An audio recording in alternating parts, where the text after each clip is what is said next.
Let me tell you about Alvin. Alvin is a software engineer from Malaysia, but he lives in Germany now. He's really brilliant. But every time he tried to speak English with colleagues, he froze up. So we tried something simple.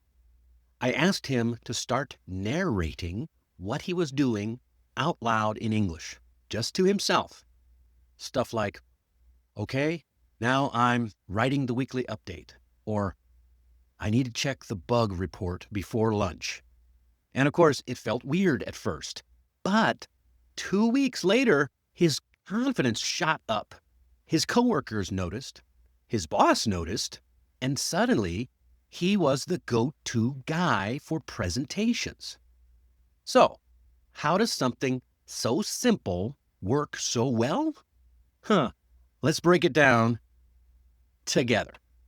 Okay, so why is talking to yourself in English such a game changer? It really forces your brain to stay in English mode. It builds fluency because you're not translating, you're actually living in the language. So you've got no pressure because you're doing it privately. Nobody's there to judge you. And if you make mistakes, that's a great opportunity to learn. So let's break it down into 3 simple ways that you can practice self-talk by yourself. Self-talk, of course. Okay, daily narration is our first type. So what is it? It's very simple. You just describe what you're doing out loud as you do it. You know, I'm brushing my teeth. You probably want to say, I'm brushing my teeth. Or, it's cold this morning. Or, okay, time to reply to this email. Where is that attachment? All right, I'm opening the fridge. Still no milk. I guess I have to have coffee without it today. I had a student in Vietnam who told me that she felt embarrassed speaking English around others. So I told her to practice daily narration, and she decided to do it while she was cooking.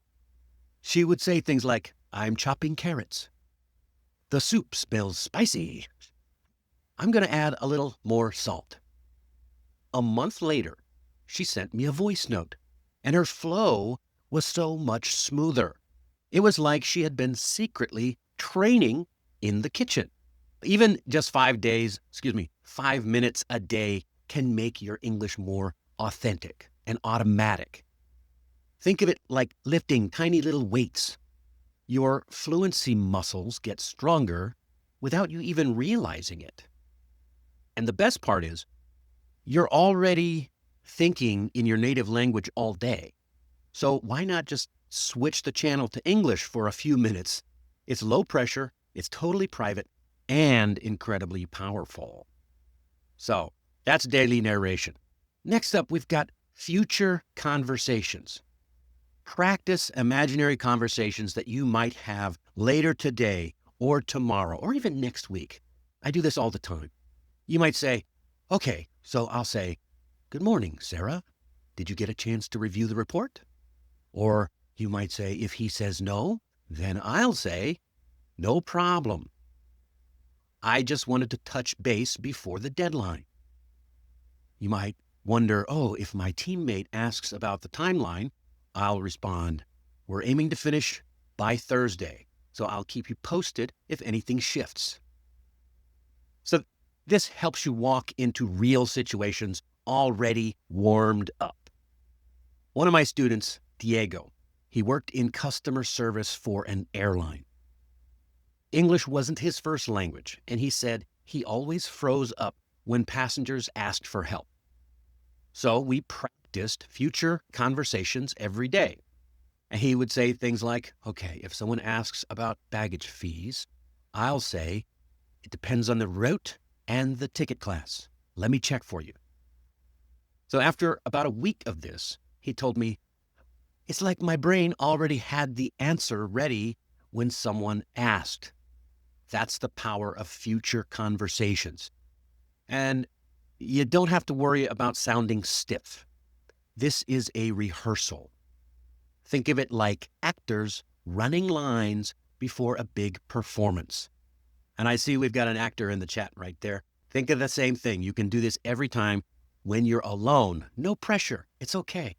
Because the more familiar your words are, the more natural you'll sound in real life. All right. Emotional replays. I know this sounds very emotional, but this happens to all of us. What is it?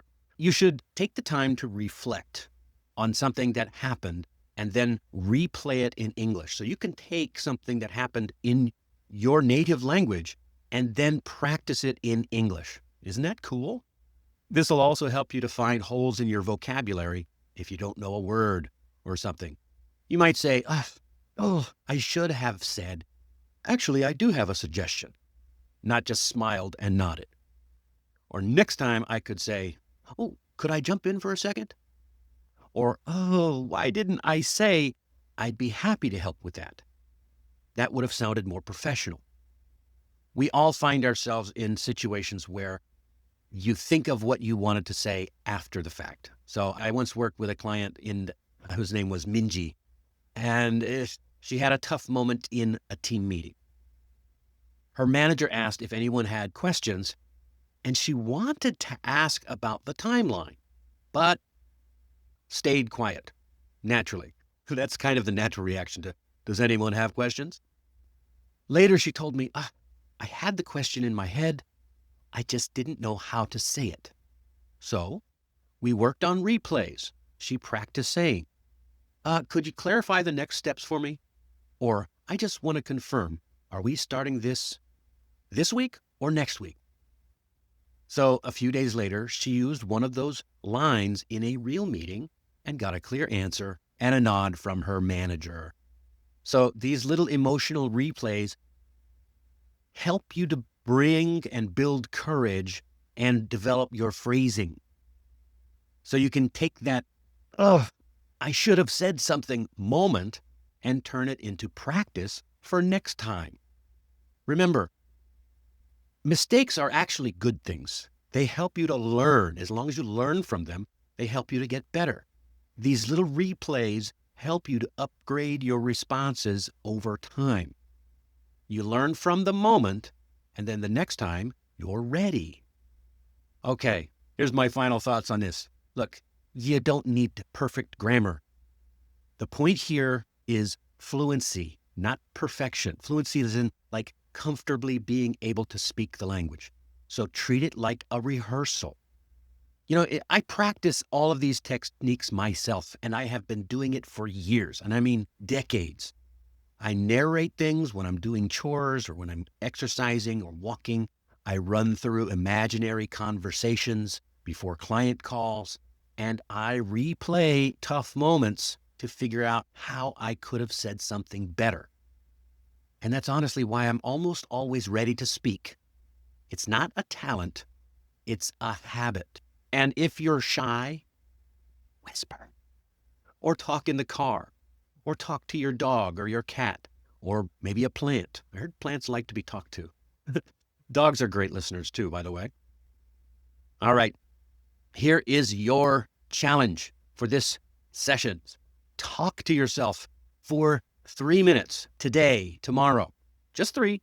Narrate what you're doing, practice a conversation, or replay something from work or a conversation earlier.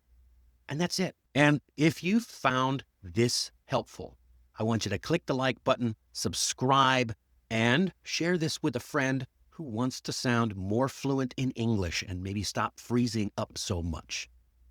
And you can read more and grab some ready-made self-talk prompts in the actual blog post for this topic at allaboutenglishmastery.com, or use the link in the description. And don't forget to sign up for the newsletter.